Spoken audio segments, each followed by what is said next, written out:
ఇది planned harvest అయితే కాదు గైస్. ఈరోజు సాయంత్రం సడన్లీ ఉరుములతో మెరుపులతో కూడిన వాన పడింది. సో మా గార్డెన్లో ఉన్న ఒక బనానా ట్రీ పక్కకు పడిపోయింది, అంటే మా గార్డెన్ వాల్ నుంచి పక్కన వాళ్ళ ప్లాట్లోకి.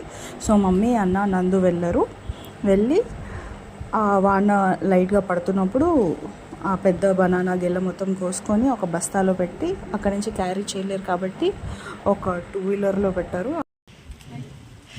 ఏం పడిపోయింది ఈరోజు? నేను బేబొదిన పైనుంచి చూస్తున్నాము. మమ్మీ నందు అన్న కింద బనానా గెల వస్తుంటే అదే టైంకి అన్న స్కూటీ తీసుకొని వచ్చేసాడు బనానా ప్లాంట్ దగ్గరికి. బనానా ప్లాంట్ ఎక్కిచ్చేసి అన్న చిన్నగా స్కూటీని ఇంట్లోకి తీసుకొని వచ్చాడు. ఇంటి ముందుకు తెచ్చాము. అక్కడ వాళ్ళు ఒక స్నేక్ చూశారు, నందు ఒక స్నేక్ చూశాడు. అది మళ్ళీ అంటే డస్క్ కదా, బనానా గెల లోపలికి ఏమైనా వెళ్ళిపోయిందేమో, బస్తాలోకి వెళ్ళిందేమో అని ఓపెన్ చేసి ఇంటి బయటే మొత్తం చూశారు లైట్స్ వేసి. ఇంట్లోకి వద్దు అని చెప్పేసి ఇంకా బయటే దాన్ని హస్తాలు కట్ చేసి ఏ పార్ట్కి ఆ పార్ట్ మొత్తం చెక్ చేసి ఇంట్లోకి తీసుకొచ్చి పెట్టారు. అన్న, బేబొదిన్ వాళ్ళ తమ్ముడు, మమ్మీ, నందు, నేను, బేబొన్న అందరం అక్కడే ఉన్నాం. సో అదొక టీం వర్క్ అయిపోయిందనమాట.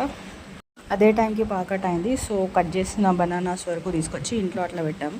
చూడండి అసలు ఎట్లాంటి మందు లేకుండా జస్ట్ వాటర్ వేసి పెంచితే బనానాస్ ఎంత హెల్దీ ఉన్నాయి, ఎంత లావ్, ఎంత థిక్ ఉన్నాయి. నైట్ మంచి రెయిన్ పడుతుంది. Good night guys.